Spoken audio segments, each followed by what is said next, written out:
Bom dia, boa tarde e boa noite a todos. Estamos aqui para um novo Toxicologia em Debate. Eu sou a professora Flávia.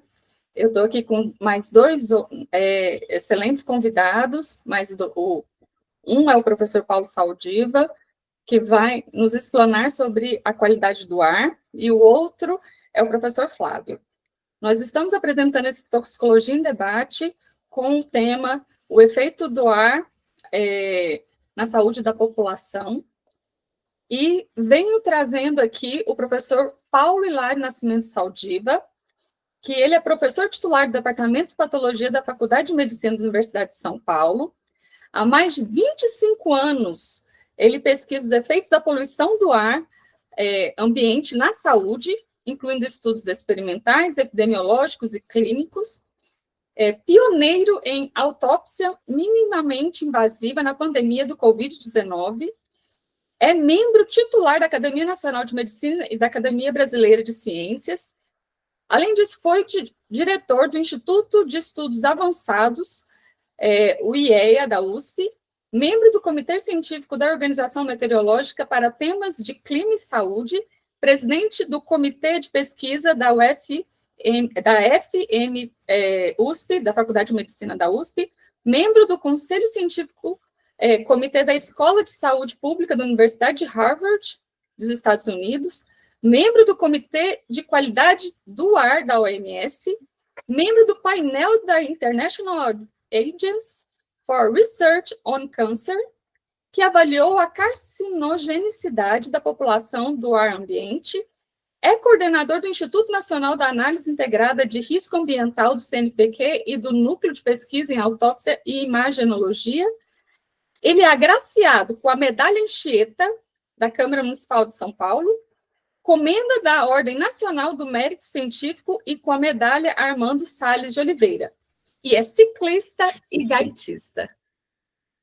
Temos também, trabalhando comigo aqui, nesse momento, como mediador, para a gente trabalhar nesse debate com o professor Paulo, temos o professor Flávio Manuel Rodrigues da Silva Júnior, que é professor associado no Instituto de Ciências Biológicas da Universidade Federal do Rio Grande, a FURG, professor permanente e coordenador da PPG em Ciências da Saúde, FAMEB, da FURG, e líder de grupos de pesquisa em saúde ambiental e ecotoxicologia terrestre da instituição, possui graduação em Ciências Biológicas pela Universidade Federal de Pernambuco, mestrado em Ecologia pela Universidade Federal do Rio Grande do Sul, realizando seus trabalhos de dissertação na Fundação Estadual de Proteção Ambiental e doutorando em Ciências Fisiológicas pela Universidade Federal do Rio Grande, com estágio sanduíche de doutorando realizado na Faculdade de Ciências da Universidade de Lisboa.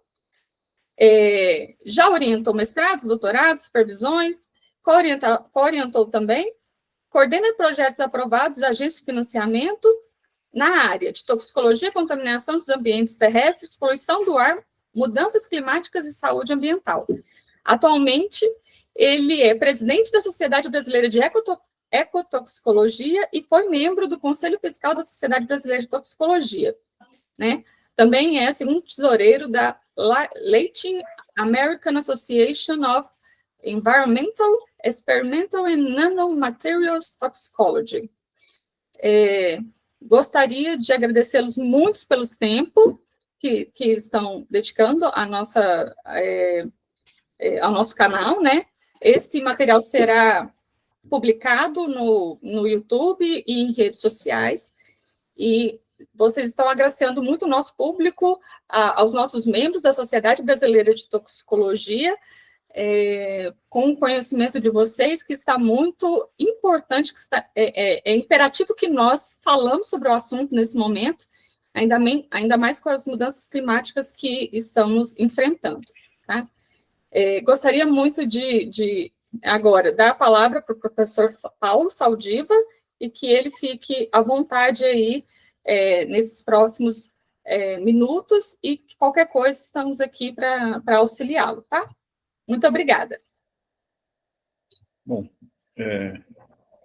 muito obrigado pelo convite, né? Agradeço à Sociedade Brasileira de Toxicologia a chance de poder falar com um grupo que é de fundamental importância para o entendimento e para a proposição de soluções, não só para tentar reduzir os danos, mas também para procurar soluções definitivas para essa questão, né? E mostrar que as questões ambientais que são sendo colocadas, como a poluição do ar, e também até as mudanças de clima e o diálogo, né, eles criam um novo tipo de toxicologia, eu acho.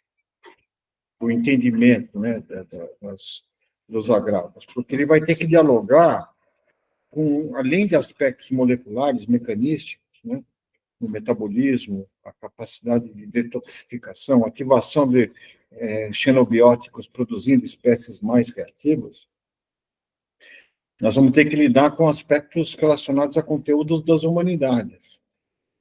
Desigualdade, opções de consumo, aspectos que são tradicionalmente colocados nas áreas até políticas, né? Porque essas soluções esses agravos afetam coletividades grandes, e isso envolve questões como emprego, renda, uso do solo, né? Produção de alimentos. Então, isso indica que eu imagino que nós vamos ter uma rede de saberes muito complexa, aonde os toxicologistas terão um papel fundamental para explicar o que está acontecendo com a gente. Bom, então, nesse cenário, eu posso garantir para aqueles que forem estudar isso que de tédio não morrerão. Eles vão ter que, pelo contrário, vão ter que aprender muito e criar um conhecimento que eu comparo a um smartphone, né? O smartphone tem um valor muito maior que a soma das partes dele. É o fato de você ter tudo junto na mesma coisa, né?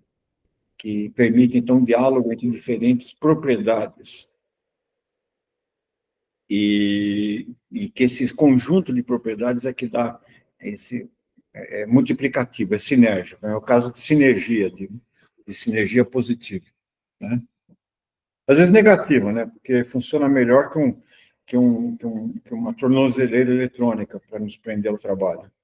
Todo mundo sabe onde a gente está, a gente trabalha todas as horas, enfim, mas eu acho que os ganhos superam muito os danos. No caso do smartphone. No caso da poluição, não.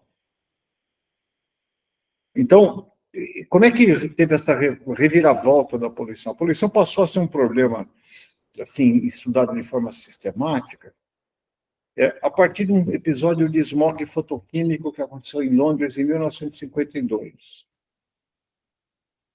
Naquele período, teve uma estagnação de uma massa de ar, e então tinha neblina, né?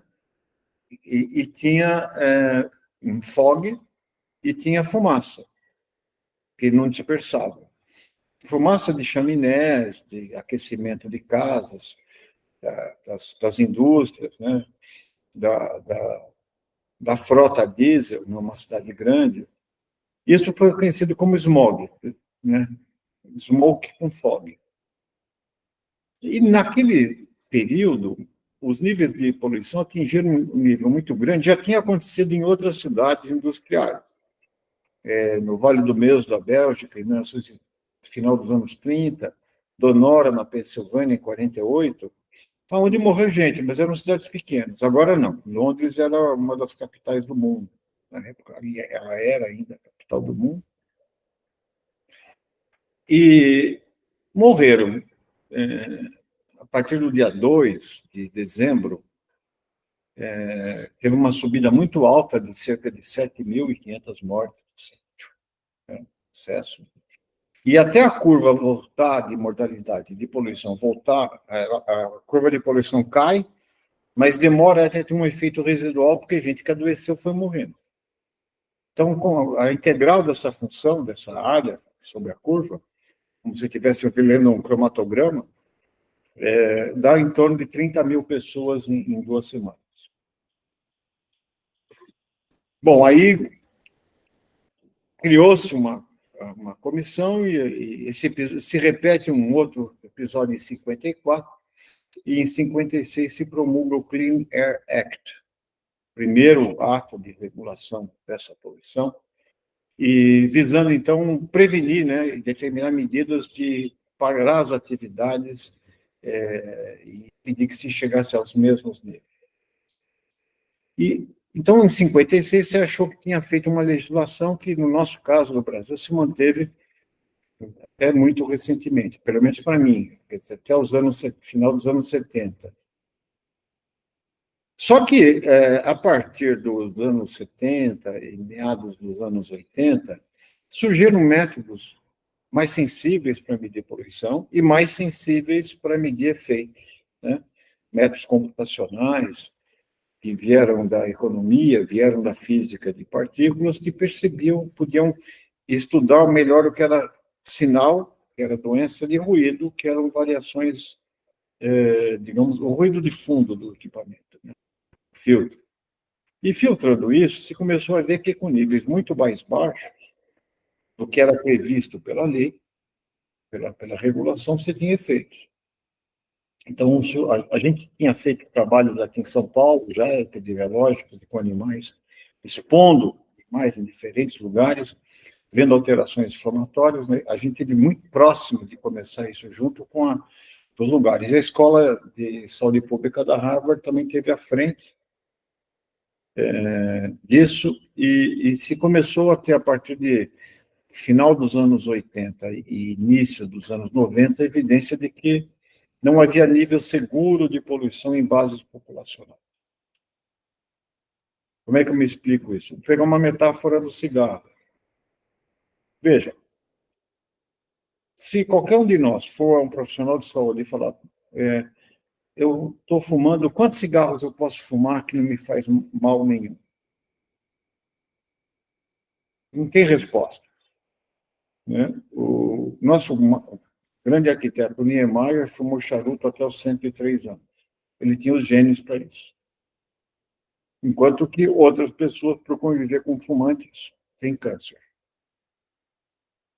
Então, existem polimorfismos gênicos, mecanismos de reparo, mecanismos que têm muito a ver com a toxicologia, com o entendimento das mutações, da capacidade de eliminar as novas células, fatores imunes, né, de eliminação de doenças de células transformadas, que variam muito na população. Então, a mensagem é, para a maior parte da população não vai acontecer nada, mas para uma fração da população vai acontecer coisas importantes, vai ter danos importantes. Então, comparado ao cigarro, a poluição tem um risco relativo menor, 10 vezes menor. Só que o risco, esse grande, hoje no Brasil é aplicável a 10% da população que é fumante. Então, o risco atribuível, que é o risco multiplicado pelo número de pessoas afetadas, é grande em termos daquela população. Mas para a população geral, todo mundo tem que respirar a poluição, não tem como você evitar.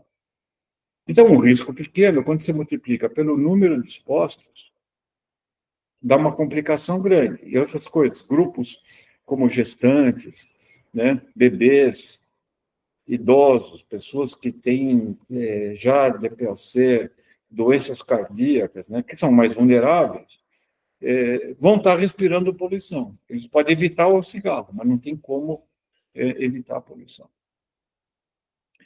Então, para você ter uma ideia, a gente já modelou isso, se você parar de fumar e não tiver tido câncer ou doença pulmonar obstrutiva crônica ainda, você vai ganhar em torno de 10 anos de expectativa de vida. É a estimativa. For um fumante médio. Agora, se a poluição de São Paulo chegasse aos níveis de qualidade do ar da OMS, a expectativa de vida em São Paulo aumentaria entre 2 a 3 anos. Então, vejam, quando se aumenta de 10%, dá um ano, do ponto de vista populacional. Se você ganha 2 anos de todo mundo, você ganha o dobro do que em termos de saúde pública. Então, é mais ou menos essa a questão. São riscos pequenos, mas atribuíveis se tornam importantes na medida que você tem uma exposição muito grande à pessoa. Então, daí se ressalta a importância de políticas públicas. Políticas públicas que vão desde emissões mais limpas, mas também transporte. Hoje, as novas chaminés das cidades são as grandes avenidas. Quando você vai ver o perfil de concentração em microescala, um grande corredor de tráfego tem de 2 a 3 vezes mais poluição do que a média da cidade. Quantas horas nós passamos no trânsito? Cada um de nós. Dependendo do lugar, e quanto mais pobre for a pessoa, mais ele vai ser afastado do... Existe a chance de ele morar mais longe do trabalho. Então, não é incomum em São Paulo que a pessoa perca de 2 até 4 horas por dia no ir e vir.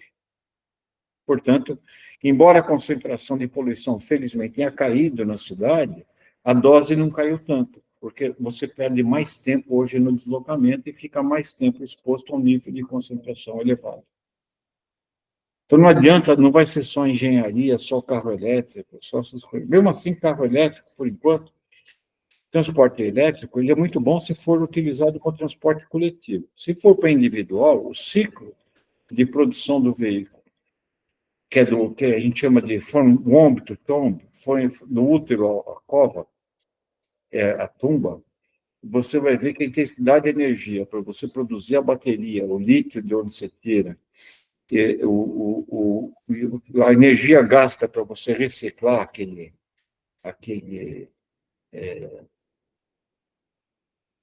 material, a gente vai concluir com um patinete elétrico que transporta uma pessoa por distância curta, e você pega um ônibus velho que transporta 2.000, 3.000 pessoas a grandes distâncias, um patinete elétrico emite mais carga de CO2 por quilômetro de passageiro transportado do que um ônibus velho. Então, basicamente, a solução da poluição ela passa não somente por tecnologia, mas por modal de transporte, uso e ocupação do solo, reorganização do espaço urbano. Isso que torna tão difícil você reduzir a poluição. Então, nós temos que saber por onde entra, por exemplo, o que os toxicologistas vão fazer. A gente, hoje, usa muito material de autópsia, e eu quero explicar como é que um patologista foi cair nessa área. Né? Primeiro, só asmático, depois eu ando de bike. Né? Então, eu vivo numa cidade que tem um histórico de poluição. Então, eu acabei me interessando por isso. E a gente vê aqui nos pulmões dos paulistanos uma tatuagem de grafite, de carbono negro. Todos os pulmões, mesmo de não fumante, você vê. O poluição é menos do que fumante. Os não fumantes também têm. E a gente, quando conversa com a família, para saber quantos anos a pessoa morava aqui, falecido morava aqui, quanto que ele passava no trânsito, qual foi o tipo de ocupação, e se convivia com fumante, era fumante passivo, fumante ativo. Você estudando isso um número grande de pessoas, você consegue saber quanto que é o peso da poluição em relação ao cigarro. Então, hoje a nossa conta, pelo menos para os habitantes de São Paulo, você fuma em torno de 0,6 a 0,8 cigarros por hora no trânsito, por dia. Então, você perdeu 3 horas no trânsito, você fumou 2,5 cigarros. Você é um fumante leve. Mas aquelas partículas não entram só no pulmão, né? Elas funcionam também como carregador, né? Pega um vírus. O vírus, ele tem uma massa muito pequena, então ele é capaz de entrar e sair, né? Não sedimentar. Quando você... Então, por isso que gripe começa mais aqui, porque vírus respiratório, você começa com uma gripe alta, né? Uma doença de via aérea superior. Mas quando você põe partícula, ela vai mais fundo no pulmão e tem uma massa. E à medida que você vai aumentando, dividindo os pulmões, a secção transversa das vias aéreas aumenta, o fluxo fica mais lento. E o que é pior, ele tem um zig, que é a inspiração, e um zag, que é a expiração. Então, ele vai passar por zero. Aí ele deposita lá no fundo do pulmão, lá nos alvéolos, onde é muito fino. Então, um vírus pode pegar carona na partícula. Então, ele ganha eficiência infectante.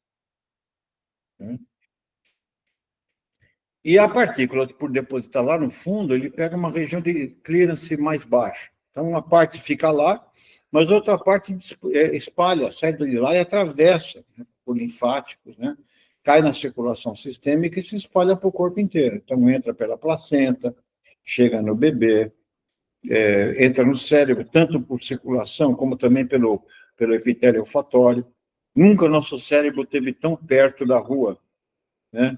Quando você tem uma barreira epitelial, epitélio olfatório muito curto, entra pelo nervo olfatório, chega no bulbo olfatório, está encostado no hipocampo, está encostado em regiões importantes do sistema límbico e promove a ativação inflamatória. E quando vem calor junto e queimada, aí pior, foi o que a gente viveu nesse momento, uma situação que eu nunca vivi. Esses 25 anos de trabalho foi um agradecimento, viu, Flávia? Porque isso aqui foi escrito na época do INCT, e era o INCT dos anos 2005. Agora, com esses 15 anos que se passaram, né, 10 anos que se passaram, né, não, 2005, estamos em 2024, quase 20 anos. Então, eu estou nessa história desde que a lama do dilúvio era úmida, né? Ainda tinha dinossauro na face da Terra, né? Eu comecei a estudar isso, os primeiros artigos de poluição foram publicados no final dos anos 80.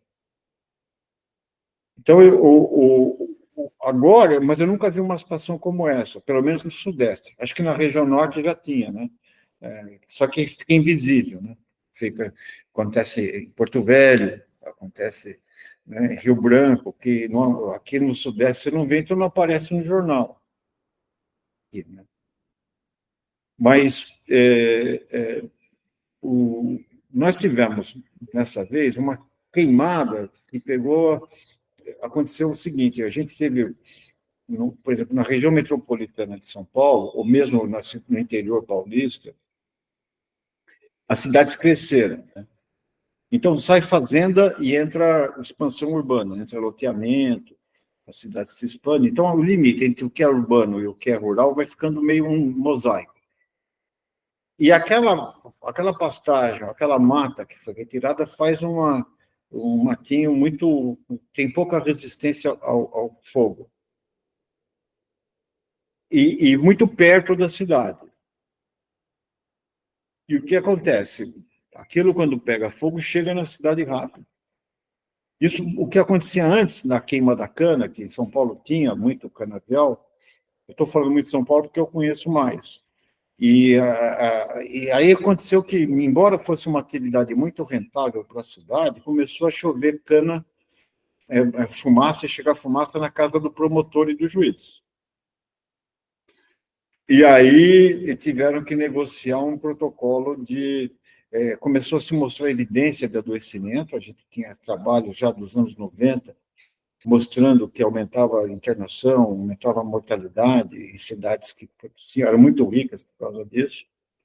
Começou a também ser usado isso como um argumento contra a própria cana-de-açúcar para vender fora, né, o etanol como combustível limpo, porque tinha dois problemas.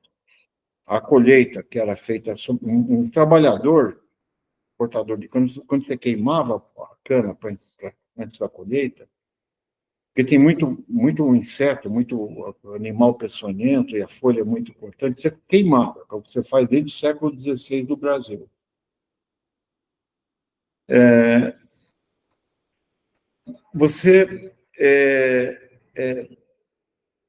Quem colhia ele ganha por peso coletado. Uma pessoa colhia 10 toneladas de cana por dia. Um facão na mão dessas pessoas dura em torno de 10 a 15 dias, que ele gasta. Então, o indivíduo trabalhando, imagina em Ribeirão Preto, em Araçatuba, aquela cidade que faz aquele maior calorzão, né? Eles começam às 5 da manhã e vão até às 3 da tarde. O esforço físico, a desidratação faz que houvesse a chamada insuficiência renal, né? Por desidratação. E, e quando se desloca a pessoa de uma região distante e põe para dormir em container, não tem o que fazer, o pessoal bebe, tem uma violência entre eles, gera uma situação muito desumana. Então, que combustível ecológico é esse que faz você usar trabalho similar à escravidão e, ao mesmo tempo, se promove emissões de gases de efeito estufa e tudo? Então, o que houve foi um protocolo onde se mecanizou a colheita, se requalificou os trabalhadores, se desenvolveu o etanol de segunda geração, porque a folha queimada vira etanol. A palha da cana, quando deixada sobre o território, sem queimar, preserva a microbiota, que é importante para a produtividade da cana, e se permite que espécies de cana mais produtivas prosperem num solo mais fértil. Então, houve um ganho, e uma parte daquele bagaço que sobrava, da moagem, ele podia ser usado para a produção de energia elétrica térmica. Então, houve um aumento da produtividade por hectare e você reduziu esse problema com pesquisa. E agora a cana voltou a queimar, porque antigamente eles queimavam a cana só num talhão, porque havia mecanismos de acero e tal. Agora não, os canaviais estavam despreparados, porque eles não queimavam mais. E também houve ganhos, a indústria de celulose, que em São Paulo é muito forte, com plantações de pinheiro e tal, eles tinham uma estrutura de prevenção de fogo, então eles não queimaram, não perdeu-se. Porque eles têm balões que observam o fogo, tem estradas que você chega no lugar, tem trator para fazer o acero, e os pequenos proprietários não tinham. Então, o Estado perdeu algo em torno de 20 bilhões de reais em produtividade. Então, agora criou-se um clima para você ver. E os níveis de poluição que se atingiram, Ribeirão Preto bateu 300 microgramas por metro cúbico de material particulado fino. O padrão diário do MS é 10 microgramas por metro cúbico de material particulado fino. Para cada 10 microgramas de material particulado, você espera um aumento de 2% da demanda hospitalar. E mais ou menos 0,8% de mortalidade. Então, você imagina o estrago que isso fez.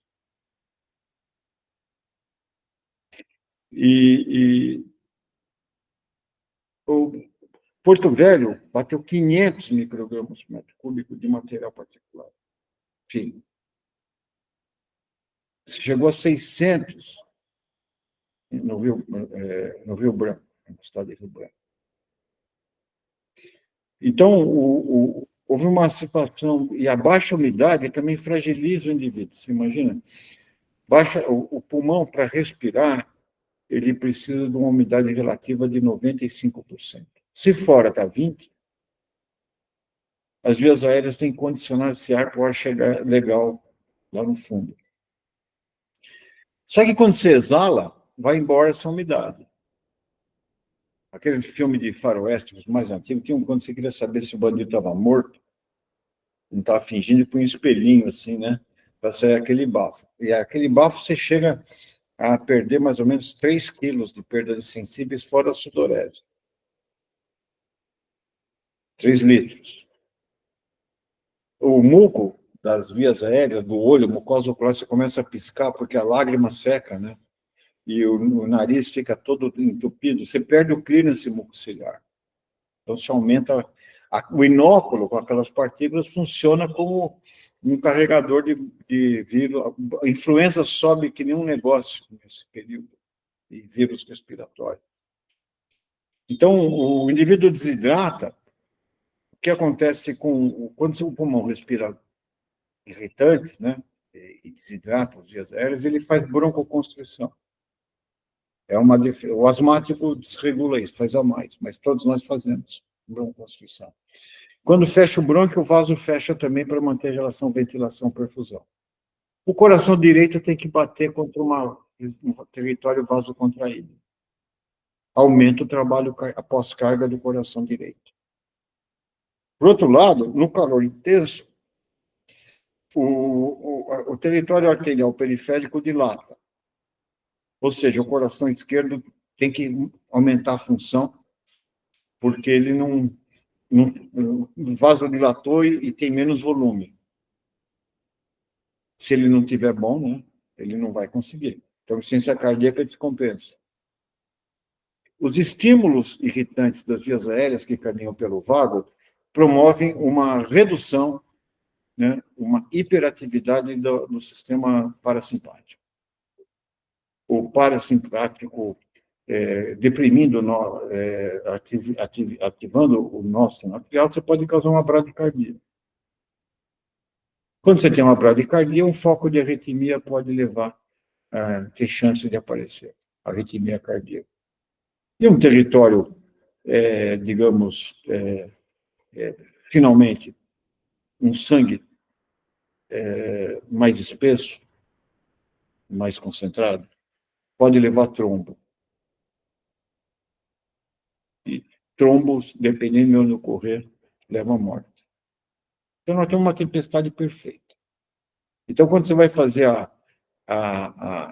digamos, a farmacocinética e as transformações metabólicas, você vai ter que levar, além do corpo do indivíduo, o corpo humano, você tem que fazer a representação disso em função do corpo urbano. E esse diálogo entre o pequeno e ler o que o grande está fazendo no corpo do pequeno é o desafio da nova toxicologia, que eu chamo de toxicologia ambiental. E outra coisa, não é um composto único. É uma mistura de misturas, o que leva ao nível de complexidade maior. E eu vou parar por aqui, mas só para entender que esse tema, ele é um tema que vai exigir um diálogo multidisciplinar, inclusive com o setor, e precificar as perdas. Não só do alimento, do que foi, da produtividade agrícola, mas dos anos de vida, os custos com a saúde e os custos da mortalidade prematura, que influenciam a produtividade do país. Então, qual é o subsídio que nós estamos dando a certas medidas? Enfim, está aí um diálogo, uma área que a universidade está capacitada para fazer, porque ele exige uma soma de conhecimentos que nenhum órgão público isoladamente tem. E nós temos que valorizar essa atividade de política de ciência de implementação, porque as regras da pós-graduação hoje, ou da produtividade, ela não leva em conta isso, quanto ao impacto da revista que você publicou, que você conseguiu de recursos e o número de orientados. Mas se você produziu evidências para políticas públicas, não conta tanto. Então, nós temos também que, quando o sistema principalmente é público, você tem que justificar o público por que você está pondo dinheiro na pesquisa e no ensino. Então, acho que esse é um momento até da gente rever a própria dinâmica da universidade. São novos tempos, mas eu estou convencido de que essa geração nova vai conseguir dar conta.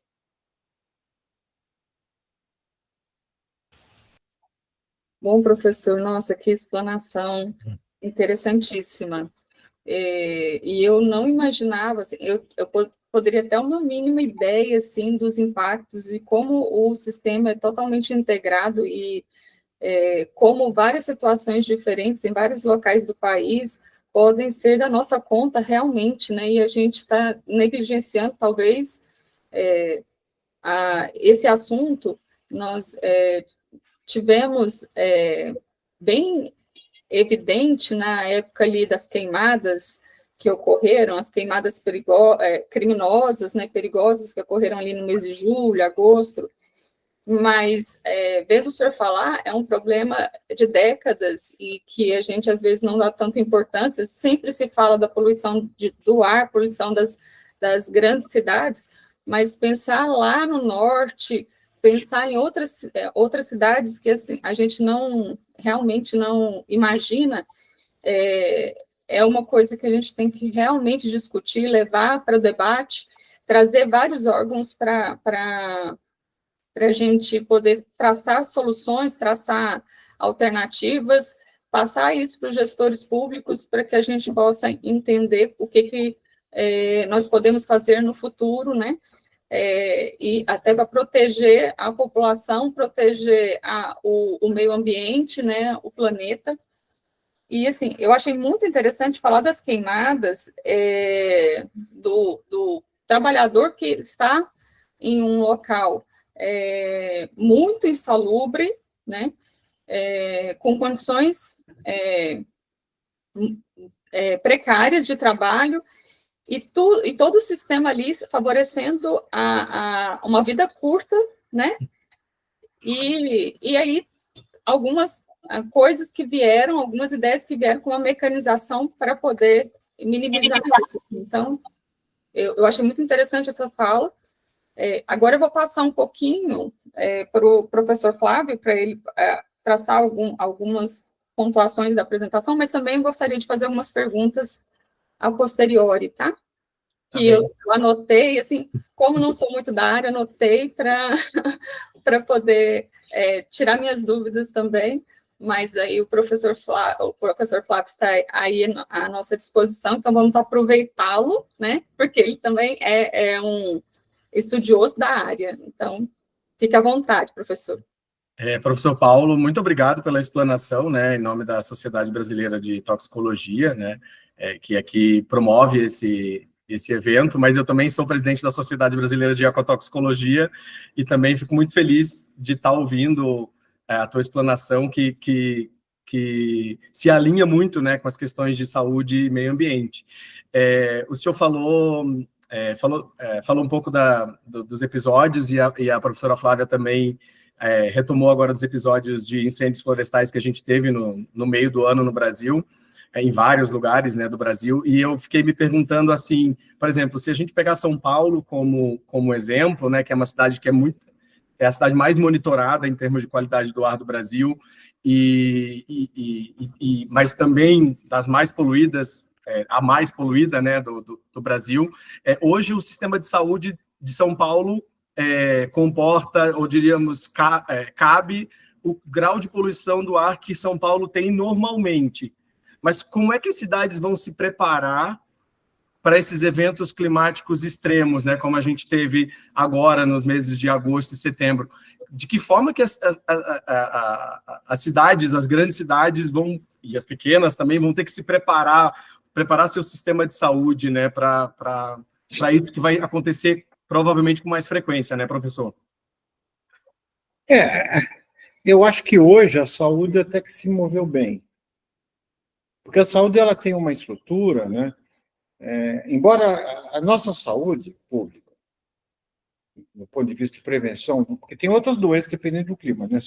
Todas as arboviroses, né, estão sendo influenciadas por questões climáticas. Inclusive, a mudança da proliferação de mosquitos e do espalhamento, né? Está tendo dengue hoje entrando para o centro-oeste. Malária está descendo para a Argentina, coisa que não tinha. É o clima que está mudando. Febre amarela, você tomava vacina de febre amarela quando você ia para a região norte. A gente teve um surto de febre amarela no final dos anos 2000, aqui em São Paulo, que você tinha que tomar, se você pegasse o metrô para Cantareira, para a Zona Norte. Era, assim, não tinha... Foi uma coisa nova. Então, o dengue, nós aqui fizemos 150 autópsias de dengue em 3 semanas. Então, isso está acontecendo de novo. Então, mas a saúde está mais na caixa da saúde, fazer fumigação, aplicar vacina, fazer sorologia. Então, a saúde tem um controle disso para mosquito e para doenças, mas para temperatura, não. Então, ela tem que aprender. A Defesa Civil tem para inundações e deslizamentos. Você monta esquemas. A gente está mais preparado para isso. Mas para calor, não. Nem para poluição. Então, o que aconteceu foi que o sistema de saúde ele melhorou as unidades de pronto atendimento, que é para onde iam as pessoas. Né? Então, deu mais material, fez turnos extras e conseguiu tocar uma sobredemanda que ocorreu, né? Mas eu acho, por exemplo, que o programa de saúde da família tem que estar capacitado para isso. Então, e tem que fazer um treinamento para eles. Você pode fazer. Então, como é que você hidrata a pessoa? Como é que você aumenta a umidade relativa da casa? Em que período e com quê? Se você não tem dinheiro para comprar um umidificador. Então, é uma chaleira ligada que você vai fazer. Como é que você observa a cor da urina de um bebê, para ver se desidratou, do idoso? Porque o bebê não consegue beber água sozinho. E o idoso perde a sensação subjetiva de sede. Será que os bebês também não têm um termostato bom, né? Eles estão a 37 graus durante 9 meses, aí cai no mundo. Então, tanto que eles vão para um berço aquecido para poder amadurecer os sistemas de termorregulação. E demora. Quem tem filho sabe que quando um bebê tem otite, chega a 39, 40 graus. Né? Ele ainda não tem... Vai aprendendo a controlar a temperatura. E o idoso quebrou. O termostato quebrou. Tem aterosclerose, tem desinervação do diabetes, você tem o termorreceptor já não está aquela Brastemp, aquela coisa. Então, você tem que, se for esperar um idoso fazer febre para diagnosticar pneumonia, infecção urinária, esquece. Ele vai ter, geralmente, um delírio, uma alteração de comportamento. Então, o que se ensina, qual checklist que você ensina para a família, o que ela tem que ver para decidir quem vai ou não vai, quais são os sinais de alerta para ir para uma unidade, para procurar um sistema de saúde. Mudou o comportamento, tem cansaço acentuado, saiu secreção, né?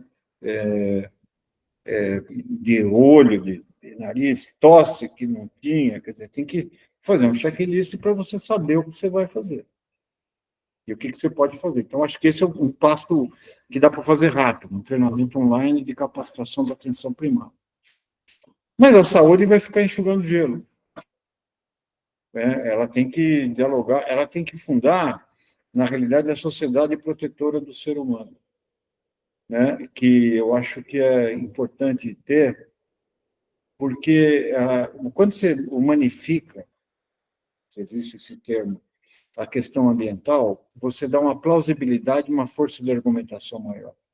Você não está falando de um animal, de uma espécie em lugar remoto, de um urso, né, saindo de um iceberg, né?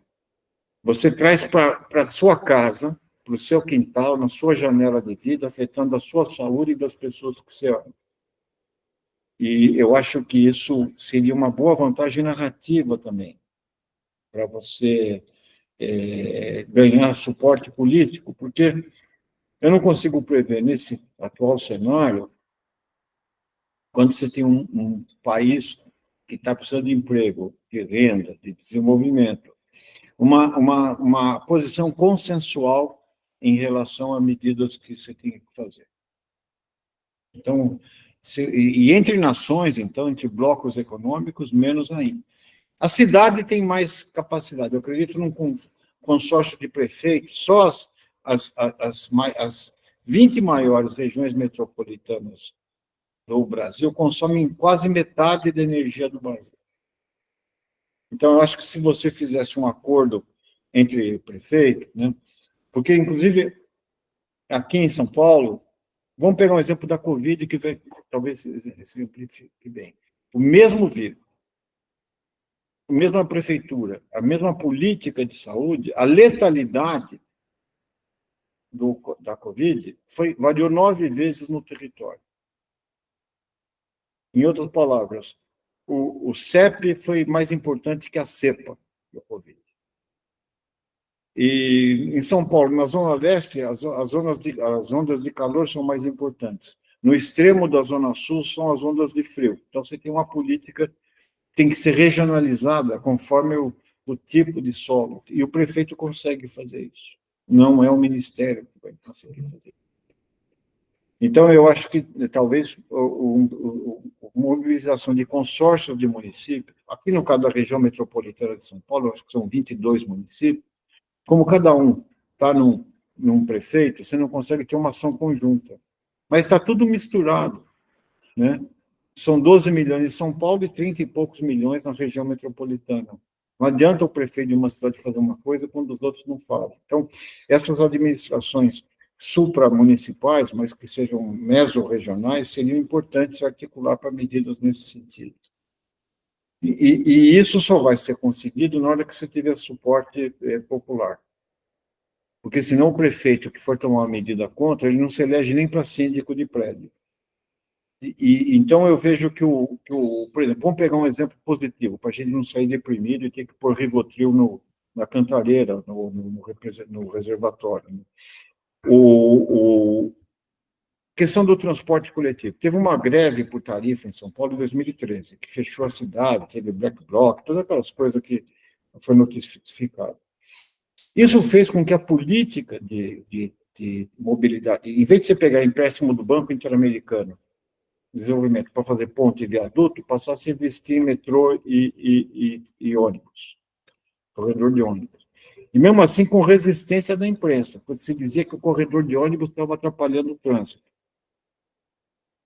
Essa reação, né, que é uma reforma cultural, uma nova destinação das ruas, ela foi vencida em 2 ou 3 anos. E hoje, a questão de transporte é super importante em campanha de prefeito. O que era uma coisa que tirava voto, que é fazer corredor de ônibus, passou a ser uma coisa que dava voto em 10 anos. Por isso que eu tenho convicção de que as coisas hoje vão acontecer mais depressa. Os jovens de hoje viveram a situação de queimar a cidade, queimar o Brasil. Então, eles já vão vir com uma nova cabeça na hora de decidir. A minha geração é uma geração de perdulários energéticos. Né? A gente também vai ficando... Você imagina, eu vi o Woodstock, cara, de filme, não estava lá, mas eu peguei a Primavera de Paris, a história da Guerra do Vietnã, via isso. E a gente ficou um pouco decepcionado de ficar rabugento. Cai bola de criança em casa, furo, né? Fica aquelas coisas de velho, né? Que fica reclamando da vida. Eu acho que os jovens de hoje não precisam ter as frustrações da minha geração. Eles têm a capacidade de construir o novo. Eu tenho maior confiança nisso. Professor, posso fazer mais uma pergunta? Claro, professor. Bom, recentemente a gente teve, acho que no mês de julho, uma nova resolução do CONAMA, né, da qualidade do ar, aquela 506, que impõe aí limites, prazos, né, para chegar nos padrões intermediários, ainda que não chegue lá no padrão final, né, e aí coloca, por exemplo, no padrão intermediário o último, que é o 4, né, para 2044, né, ou seja, daqui a 20 anos a gente chegar próximo, ainda não chegar nos limites da OMS 2021, né? Mas o governo fez uma apresentação dessa proposta, né? Dessa resolução do CONAMA, como se fosse algo 100% positivo, né? Porque, enfim, traz os prazos aí, mas existe uma controvérsia, né? Ainda que tragam os prazos, esses prazos são muito distantes, né? 10 anos, 20 anos, e por aí vai. Como é que o senhor avalia isso, esse cenário dessa nossa resolução 506 nova? Ela é um avanço realmente ou ela é algo mais para inglês ver, diríamos assim? Bom, quando a gente fez o de 2005, que eu participei,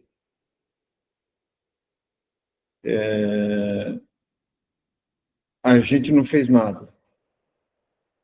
O que é pior, em alguns lugares você fala, não, nós estamos seguindo o OMS, porque o OMS, primeiro, não é para ser seguido, é para você saber quanto você está perdendo de vida. Então, é uma decisão de cada país. Então, como São Paulo já estava não estava no mais alto, mas no segundo mais alto, falou, estamos seguindo a OMS. Mais ou menos, assim, você tem pressão de 14 por 10, e está alta. Mas como você não consegue baixar, você diz que você está seguindo o padrão da American Heart Association, dizendo que você tem que baixar a pressão, mas enquanto você não abaixa, o normal é aquele. Mais ou menos é isso, né? Então, agora, eles pelo menos definiram um prazo, e não colocaram prazo para mudar. Assim, quando abaixar, aquele novo coisa passa a ser o nosso padrão. Não é que o padrão vai forçar a mudança, não. A mudança que adapta o padrão, é o contrário. Agora, pelo menos, colocou um prazo. Eu vou dar uma metáfora, eu uso sempre metáfora. Eu estava andando na rua, né, e minha irmã também estava andando, né, e passeando, e achou um jabuti atropelado. Ele estava com o casco para trás, tinha saído de alguma casa, estava atropelado. Aí me deu o jabuti. Eu gosto de jabuti, sou asmático, né? Pega vibrações negativas, é um animal extraordinário. Aí eu colocamos uma tala na perna do jabuti, ele começou a andar, ele tem um jabuti manco, que ele é mais lento que o jabuti normal. Então ele sofre bullying dos outros jabutis. Esse passo que foi dado para frente é do meu jabuti Bartolo, passo manco, lento, mas pelo menos vai na direção certa. E sabe por que disso? Porque a saúde e o ambiente têm voto minoritário no CONAMA na sua nova conformação. Então, o CONAMA passa a ser um certificador de absurdos ambientais com coisa de lei. Então, mas pelo menos foi uma vitória do setor de saúde, que conseguiu, depois de muito tempo de advocacy, pelo menos colocar um prazo. É assim que você está fazendo. Então, eu vejo como positivo, mas numa velocidade de jabuti manco.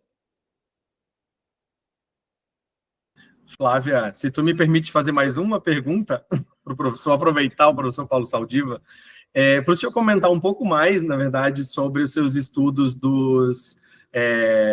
da antracose que tem sido feito, né, das autópsias, conversar um pouquinho mais para a gente, dar mais detalhes para a gente.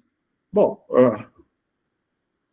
atualmente, no nosso serviço, existe um lugar, isso vai mudar, felizmente, mas todo indivíduo que morre sem atestado de óbito em São Paulo tem que ter um atestado de óbito, né? E tem que ir para autópsia. E vem para um lugar só. Para o Serviço de Verificação de Óbitos, que pertence à USP e que funciona na Faculdade de Medicina da Universidade de São Paulo. Nós estamos fazendo 20 mil, esse ano nós vamos fazer 20 mil autópsias de morte natural, que representa quase que 20% das mortes naturais da cidade de São Paulo. Quem vem? Pobre. Ou gente que morreu em casa, ou gente que não tem um médico que o siga, que é capaz de assinar o atestado de óbito. Bom, esse número é muito maior do que você precisa para treinar patologistas ou para ensinar medicina para aluno. Mas ele permite uma coisa, você vai conversar com a família também. A gente tem nos casos que a gente estuda, a gente conversa com a família e sabe as circunstâncias do adoecimento. Onde ele foi, o que ele procurou, o que deu, se teve apoio da comunidade, se não teve. Enfim, a gente usa isso para, através da narrativa das pessoas, entender a cidade. Aquela história do diálogo entre o corpo humano como o corpo urbano. Quer dizer, a minha metáfora é que a cidade é uma mulher gorda, de 470 anos, a cidade é feminina, engordou, cada bairro é um órgão, as células que compõem esses órgãos somos nós, que trafegamos de um lugar para outro através de artérias asfaltadas. E aí você tem obesidade, porque a cidade cresceu mais que a estrutura que ela dispõe, você tem trombos metálicos de 4 rodas obstruindo as artérias, quando não chove, ela desidrata e faz febre, quando chove, ela inunda e faz edema. Você usa energia de forma perdulária, porque você leva 2.000 quilos de lata para trazer uma pessoa de 70 quilos. Então, você usa energia de forma ineficiente. O sistema de defesa também não laça essas coisas, né? E às vezes tem doença autoimune, porque destrói células normais. Diarreia aquosa para os rios. E talvez Alzheimer dos neurônios dirigentes, né? Porque ele esquece o que foi feito de bom na demonstração anterior, ou mesmo o que prometeu na campanha. E esse diagnóstico, entendendo como as pessoas morrem, porque para mim o atestado de óbito ele é fácil de fazer. O que eu não tenho é o atestado de vida. O mistério está na vida, porque a morte é simplesmente a cessação da vida. Então você consegue, então, eu tive a ideia de poder estudar isso, não só para estudar a biologia, o aspecto molecular, como a gente fez na Covid, fez na febre amarela, faz nos casos de Alzheimer, né, que tem um banco de cérebros grande, mas também para entender as circunstâncias do adoecimento e entender o funcionamento da cidade a partir disso. E isso que a gente é o tipo do trabalho, que como a gente tem o maior serviço de autópsia médica do mundo, você pode fazer trabalho simples, mas de alto impacto, que ninguém pode fazer. Então, vamos pegar um exemplo. Diabetes. Como vocês sabem melhor que eu, tem uma lesãozinha do glomérulo, no retino e tal, e quando não está bem controlado. Então, o que a gente faz? A gente pode pegar dos diabéticos aonde moram aqueles, nós temos um endereço da pessoa, que tem diabético, nós sabemos onde moram os diabéticos, e também dos diabéticos, quais que desenvolvem a microangiopatia diabética. Bom, aí você consegue saber os hotspots. Por que não está funcionando nesse lugar? Então, você pode ir lá visitar a cidade, o lugar, e saber como é que é a dinâmica. Daí se descobre que tem lugar que tem vazio assistencial, é difícil para quem trabalha, sai cedo, está em jejum na unidade básica de saúde para colher a glicemia às 8 horas da manhã, se ele já está no trampo desde as 5. Quando ele volta para casa, já fechou a UBS, ele não tem como fazer. Então, é difícil, porque hipertensão arterial você mede na farmácia, diabetes não, né?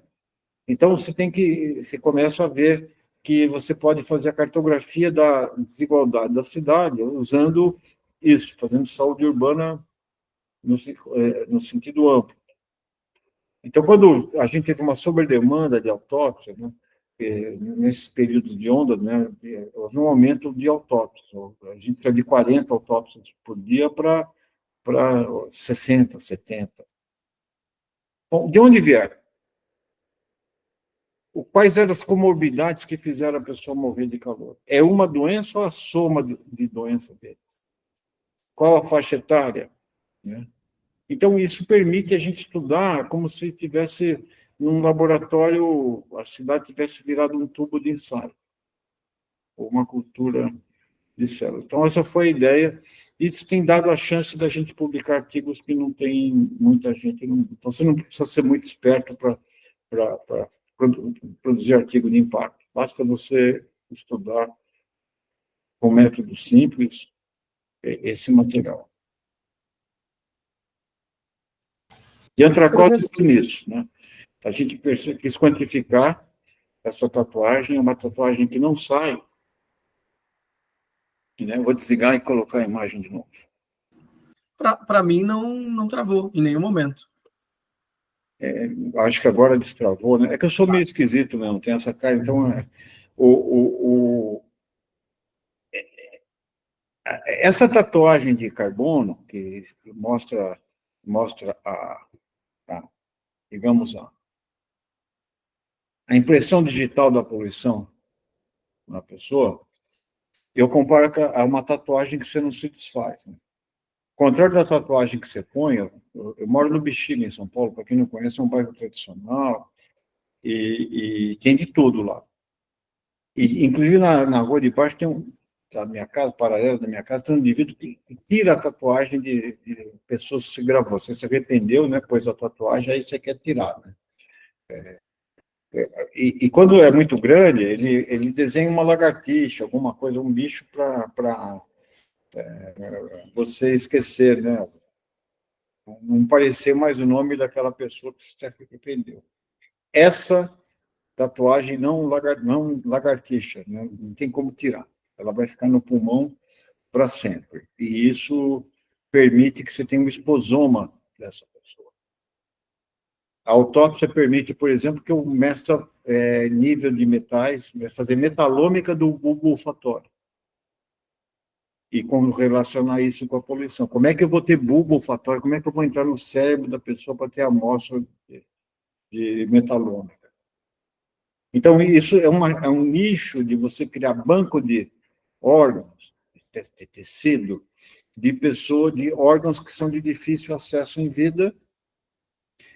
E tem outras aplicações médicas, né? Câncer em criança, transplante de medula óssea, como é que você vai fazer uma autópsia na criança? É difícil, né? Difícil até para quem faz, imagina para a mãe. A mãe quer saber, o pai quer saber, mas a ideia da autópsia é república. A gente faz até sem abrir o corpo hoje, com punção, então a gente usa para entender aquela tragédia, né? Então eu acho que esse é uma medicina que diz muito mais para a vida, os que estão vivos, do que para aqueles que estão mortos. Eu me considero um médium da medicina.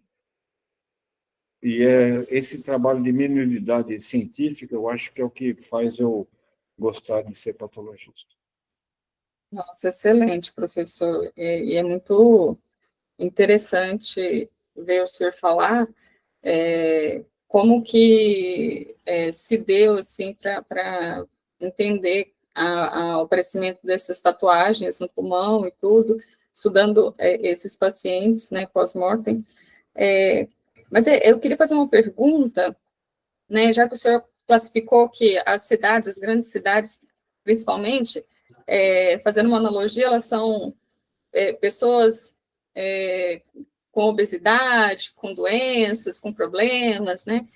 E aí eu queria afulinar assim, para um pequeno bairro que seria a UTI dos hospitais, a qualidade do ar dentro da UTI dos hospitais, que eu vi que o senhor teve um momento que estudou sobre isso, e o impacto, né, disso na saúde dos pacientes ali, né, e o que poderia ser feito para melhorar, né, alternativas, que eu achei muito interessante essa observação. Né? Eu acho que o ambiente intra-hospitalar, né, o trânsito, né, de germes e de contaminação cruzada, que pode ocorrer tanto por manipulação direta, mas também pelos ductos, né, do ar. Né? Isso na Covid ficou muito claro, que havia uma transmissão, porque tudo que a gente sabia dessa transmissão era de bacilos, foi desenvolvido na tuberculose, né? Por isso que o Lenec, do estetoscópio lá, que ele chegava pertinho para ouvir, né, aquele estetoscópio de Lenec, ele morre tuberculoso, porque ele tinha que escutar os tuberculosos de pertinho. Só que o bacilo de Koch, o bacilo da tuberculose é um bacilo de 8, 10 micrômetros. Ele não voa longe. Então, aquele negócio de afastamento de 1,5 metro, tal, vem tudo do bacilo, né, da microbiologia antiga. Um vírus, como o da Covid, que tem 300 nanômetros de comprimento, ele tem um tempo de voo de horas. Então, ele fica em suspensão durante horas. E se tiver um fluxo unidirecional, se tem um paciente com Covid tossindo ou emitindo bacilo, ele vai transmitir isso ao longo da linha de transmissão. Então, a solução hoje para a UTI é você fazer sistemas de ventilação que isolem cada box, né, e não façam o ar circular por dentro da UTI. Isso é novo, né? Isso é novo. E isso foi o que a gente aprendeu, porque o nosso hospital, o Hospital das Clínicas, ele tem vários institutos, é um hospital grande, né, o maior hospital da América Latina. Ele pegou todo o Instituto Central, que é o prédio inicial da ANAC, e colocou para a Covid. Isso deu 300 e poucos leitos de UTI.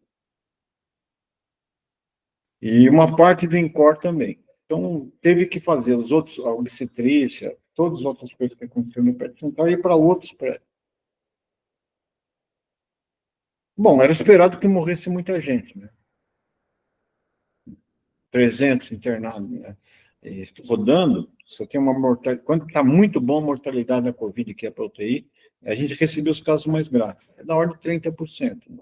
Na média, no país, foi mais da metade, então, em determinado momento. Bom, então você tinha bastante caso, né? Então, e na época a nossa equipe era a única que sabia fazer essa autópsia sem abrir o corpo, porque as autópsias estavam proibidas. Então, eu trabalhei durante 2 anos coletando material para a Covid. E entendendo, para perguntar como é que as crianças morrem, que morrem de um jeito diferente. A gente teve 16 autópsias de criança, infelizmente. Quanto tempo fica o vírus? Para onde ele vai? Quanto tempo ele permanece? Enfim, e aí surgiu a ideia, primeiro, para saber se a gente estava exposto. E segundo, como é que... Então, a gente pôs amostrador dentro das UTIs e dos lugares de triagem, né? Que a gente também ajudava no laboratório Havia um hospital de campanha que ficava em frente ao estádio do Pacaembu, que é um estádio tradicional de São Paulo, de futebol, que é mais ou menos 800 metros da faculdade, do Hospital das Clínicas. Então, quando a pessoa ficava ruim no Pacaembu, ele vinha direto para o nosso hospital. Então, a gente começou isso no ambiente, né? E, de fato, os UTIs são um lugar... Nós tivemos uma rotatividade de residentes, né, gente jovem que se contaminou, muito grande. O adoecimento dentro da UTI, mesmo com equipamento de proteção, tal, foi bastante amplo. E nosso ambiente era o mais... tinha uma UTI que era mais contaminada que o nosso ambiente de autópsia, o nosso ambiente era o mais... tinha a maior carga viral. E a sala de autópsia. Então, a gente não pegou. Pegamos depois, quando no trânsito, né? Eu fui pegar depois que eu tinha parado de trabalhar na rua. Mas a gente trabalhava muito paramentado. Mas esse novo conceito de ambiente do hospital, né? E também o sistema de ducto, porque aqueles superfungos, aquelas cândidas áureas, né, e aquele fungo preto, a gente também pegava isso e dava tudo de hemocultura negativa, porque ninguém está coberto com antibiótico, e sem descobrir na autópsia, porque você via o bicho lá, o bicho estava grande, você não sabe, mas não pegava na hemocultura. Então, isso também fez com que certos patógenos que estão nos ductos do UTI, você tem que dar um trato muito bom no sistema, nos ductos, principalmente, das UTIs. Então, esses foram ensinamentos que a autópsia trouxe também para a própria estrutura dessa microbiologia ambiental, né? Que não é só para provocar alergia, é para provocar morte em pessoas que estão severamente imunocomprometidas. Sim, assim, estamos caminhando assim, para o final da nossa toxicologia em debate, mas assim, só queria fazer um último questionamento. Assim, eu vi que o senhor abordou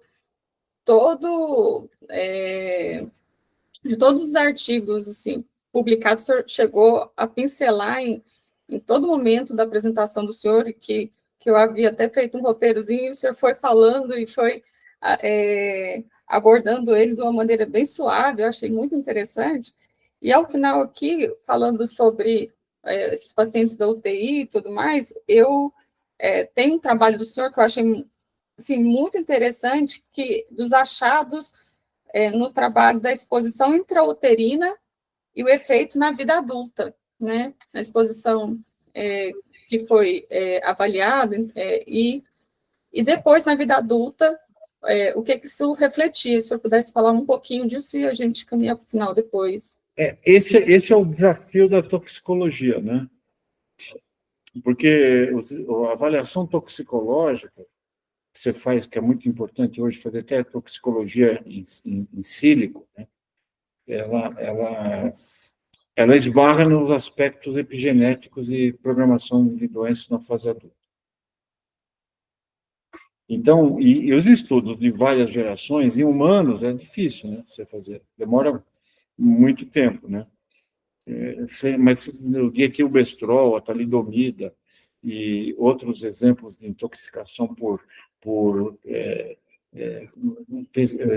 policloreto de vinil, que tem efeitos transgeracionais, são muito difíceis de serem conduzidos. E mesmo em roedor, né, tem um ciclo de vida mais curto, eles são muito caros. Então, isso vai ser o novo desafio, né,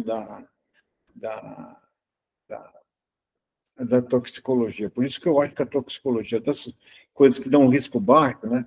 Você vê, por exemplo, a foto mais bonita, sim, mais bonita, eu diria mais impressionante de toxicologia transgeracional, quem quiser ver, ela chama a Pietà, de Michelangelo, de Minamata. Vocês podem procurar no YouTube, que foi uma foto que aconteceu. O mercúrio metálico, né, que é usado em processos de cirurgia, ele não é, se você engolir, não vai fazer muito mal, porque ele não é absorvido, é muito insolúvel. Mas, quando ele é metilado, né, ele passa a ser transportado. E havia umas cirurgias que jogavam metilmercúrio na baía de Minamata. E aí que começou a ver que ele era metilado, depois tinha uma correia de biomagnificação, chegava no peixe, a dieta daquela população era em peixe. Para a mãe não fazia nada, mas para o feto você tem aquela paralisia espástica, a doença de Minamata. E tem uma foto da mãe dando banho no filho com paralisia espástica. Você já sabia que o mercúrio de vapor era tóxico, né? Aquela doença o chapeleiro maluco do Lewis Carroll, né? Era porque o chapéu que você tinha na Inglaterra no século XVII era muito alto, né? Em 17 anos ele tinha que pôr vapor de mercúrio no feltro. E o chapeleiro tinha uma grande incidência de loucura entre os chapeleiros. E tinha uma expressão até média, as a hatter, louco como um chapeleiro, que o Lewis Carroll coloca na lista de Países Maravilhas como chapeleiro maluco. O vapor de mercúrio, quando inalado, então, nas lâmpadas, também é um caso de intoxicação por mercúrio.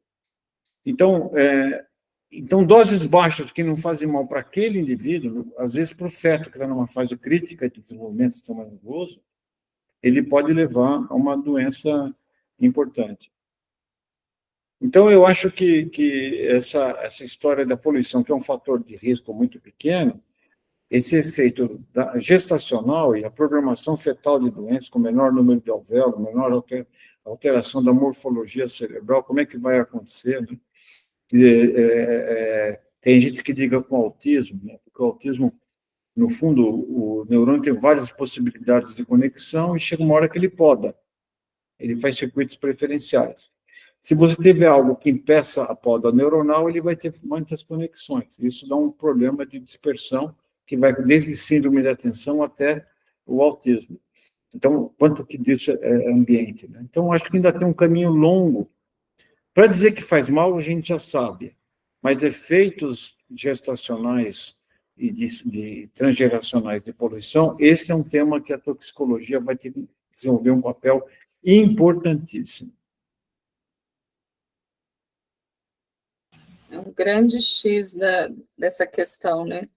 Esperamos que consigamos chegar à resposta, então. Por isso eu digo, quem for toxicologista de questões ambientais, dessas coisas complexas, ele vai ter chance de conseguir dinheiro, mas também também não vai morrer. Como eu disse, ele pode morrer de infarto, mas de tédio não vai morrer. Não mesmo, né? Então, nós estamos chegando ao final. Nessa linda apresentação, eu estou muito feliz de estar participando disso. Essa toxicologia em debate, promovido pela Sociedade Brasileira de Toxicologia, com a colaboração da Sociedade Brasileira de Ecotoxicologia, né, com o professor Flávio aqui, e uma grande honra de ter aqui o professor Paulo Saldiva conosco, esclarecendo diversas dúvidas e trazendo tantas informações que eu acredito que para os leigos, assim, que não é da área, eu me incluo um pouco nisso, foi muito interessante para saber essa correlação, né? Acaba que a gente aqui do Centro-Oeste, a gente vive um pouco dessa exposição às queimadas, a essa poluição do ar devido às queimadas espontâneas. Agora, imagina grandes centros que têm problemas muito maiores, né? E também saber de outras realidades, saber do impacto em diversas situações, em ambientes, e o que a gente pode pensar para melhorias. Então, isso tudo foi falado, a gente fica muito feliz de ter essa conversa muito rica como nós tivemos hoje. Gostaria muito de agradecer, então, professor Paulo Saldio, pela presença do senhor aqui na nossa gravação, dessa Toxicologia em Debate, professor Flávio, muito obrigada aos dois, e a gente finaliza aqui mais um Toxicologia em Debate com o tema o efeito da poluição do ar na saúde da população. Muito obrigada. Agradeço do fundo do coração a oportunidade, foi um prazer e estarei sempre à disposição. Um abração para vocês. Valeu, gente. Valeu. Muito